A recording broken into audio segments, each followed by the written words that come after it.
All right, good morning, good morning.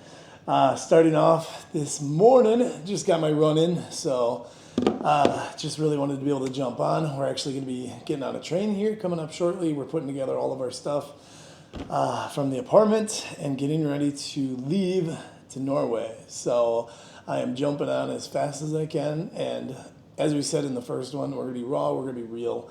I'm not going to try to be able to dress up, put on a suit, a coat, and like make it all professional. I want you to be able to see me with where I'm at. I want you to be able to like be a part of this adventure and a part of this journey. And a part of that is like having to just jump on and get stuff done and being able to just like share with you in the moment.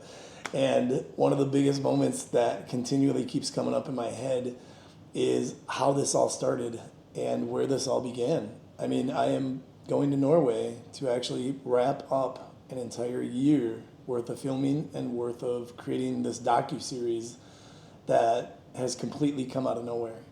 And it's really made me start being able to think about my entire journey and, just where I started.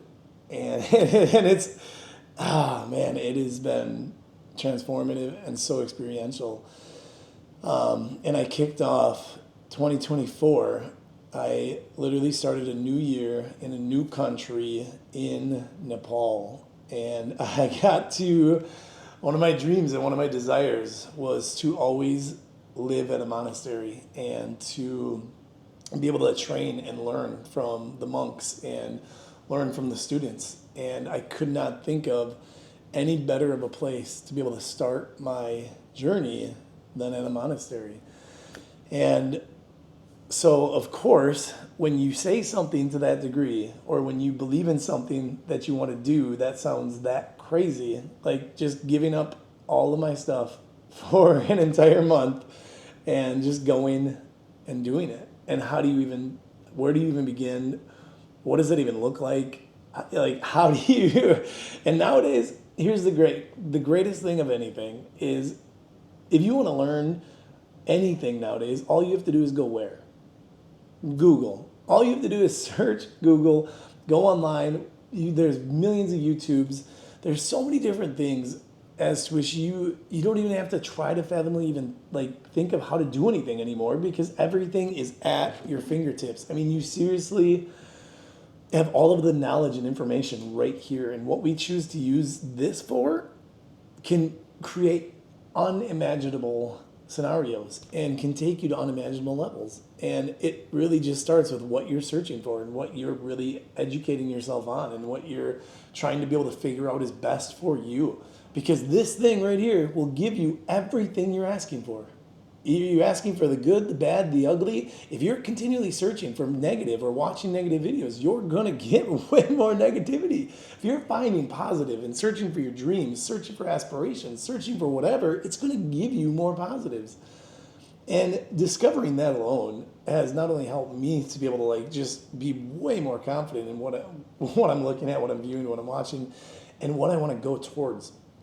So, when it comes to being able to live in a monastery, I went to good old Google, I searched it up, and I said, what are the best ways?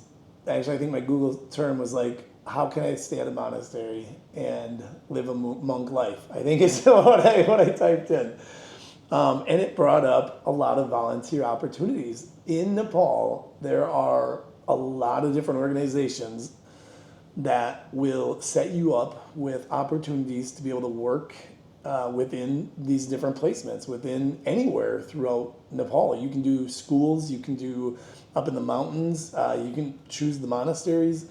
Well, they choose the monasteries for you, but you can choose to live in a monastery with the monks. But in exchange, they ask that you help out. So, like my role, I really wanted to teach English to the monks. And you don't need any teaching education. You don't need any like formal whatever. It's like you speak English, okay, good, you're in. Like you know how to talk. They're really looking for individuals that are highly motivated, highly passionate, and willing to just be able to help give back. And so after searching and sifting through the hundreds of, not really hundreds, there were several, definitely a handful I'd finally come across VIN Hostel right here. The VIN Hostel, all right, first and foremost, this was the very first place that got back to me immediately. They were so responsive. Every other place that I tried to be able to reach out to or connect with, it took them like literally weeks upon weeks, if not a month. And at that point, they had already gotten back to me with everything. They've set up a call. I got to talk to the president himself because I told him about this crazy idea I was doing, filming this docu-series and wanting to be able to interview the lamas and interview the monks and do all of this stuff. And so not only were they willing to be able to set me up with this placement, but they were willing to be able to like set me up with the individuals to be able to film and to be able to get permission to be able to do more than what most people on average can do. And so I got to film a lot of ceremonies. I got to film a lot of pujas and just so many experiential things that a lot of times we don't get to capture or show to anybody outside. And so I feel so blessed with that. And so working with the VIN and just going through this hostel, I mean, they set me up. This is, you can see the room where we stayed. This is actually where I stayed. The hostels, this was the garden, which was beyond beautiful. So when I signed up, the one thing that scared me the most, I think this right here, they said it was $150 non-transferable fee. And, well, 150 euros, which actually in US correlated to $171. And this was a non-refundable just charge to be able to book your placement or to be able to reserve your placement. But there was no guarantees. There was no real assurance other than, you paid your thing, Volunteer Initiative Nepal.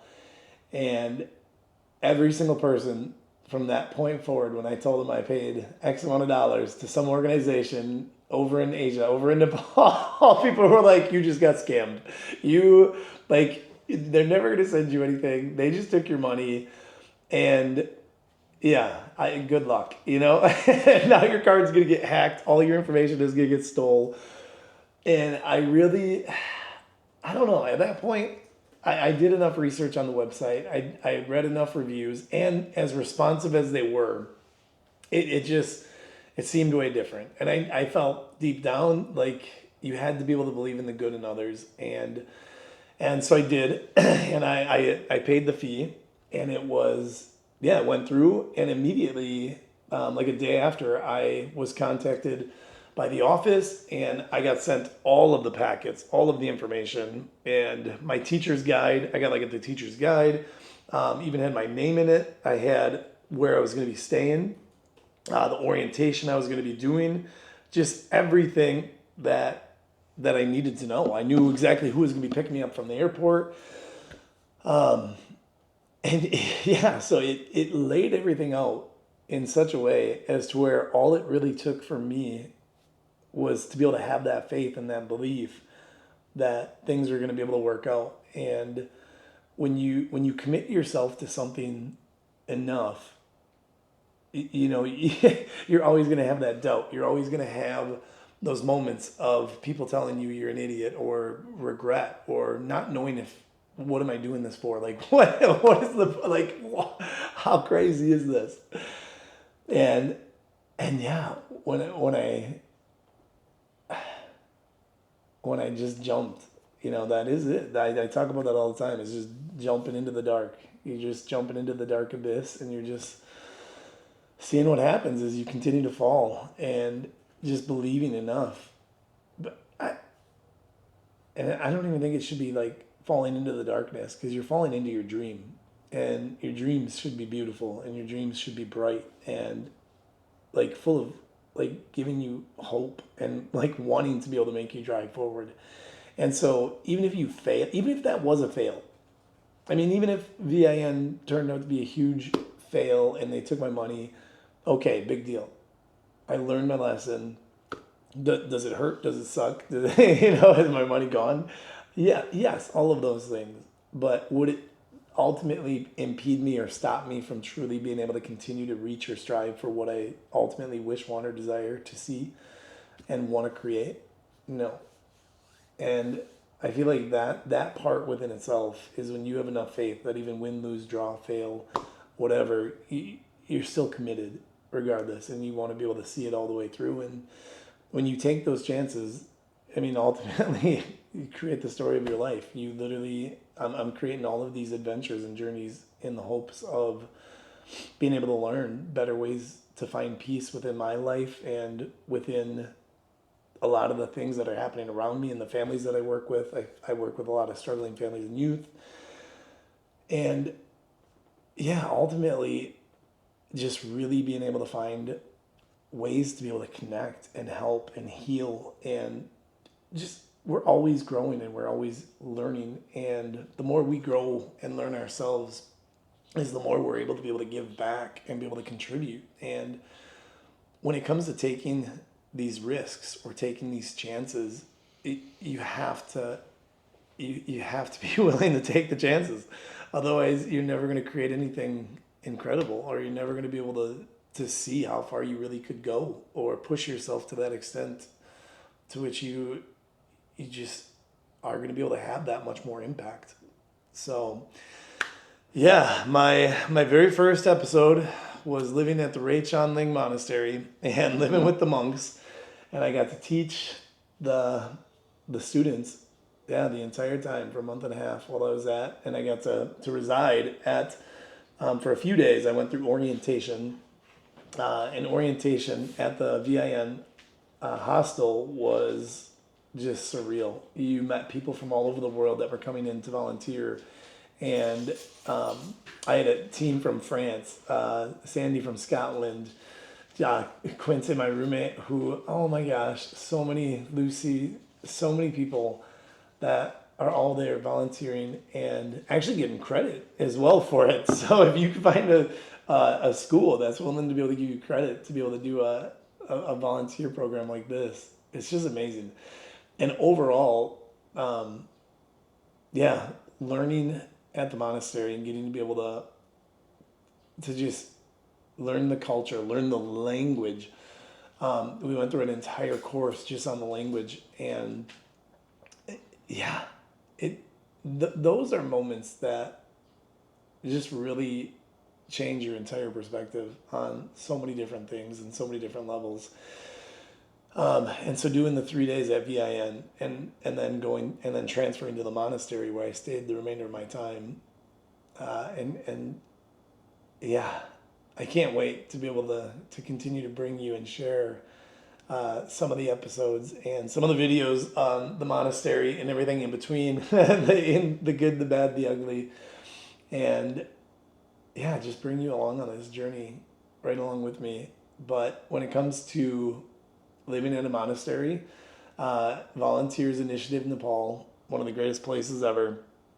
I still am in contact with so many people from there and reaching out, and they're always asking how we're doing, and it's so cool taking that chance. The overall price for staying there for like a month was like $600-700, but you're staying there for a month and a half. You can't even find a place to live at for rent for that, and yeah, and for a month-long trip, and the price is there. You can eat and live like a king or queen, but like, yes, food expenditures or any other expenditures, they feed you 3 times a day. And when you're living at the monastery, you get your food, your water, your drinks, and everything else provided. And then you just get the experience of a lifetime that you more often than not wouldn't get anywhere else. So it's super affordable if you can find the ways to be able to make the time or take the time off. I really set aside a lot of different things to make this happen, but being able to just commit and go for it is huge. So that's my experience. That's my experience working through and finding out how to live in a monastery. And yeah, where my entire episode 1 really started. So I'm excited to continue to bring you along. My name is Brian Wright, and this is my journey of finding peace. And yeah, inviting you to be able to like, share, comment, all that other fun stuff that everybody always says or talks about. But really, yeah, and share with me like what you've practiced for like your journey of peace, what you've tried, what's worked, what hasn't.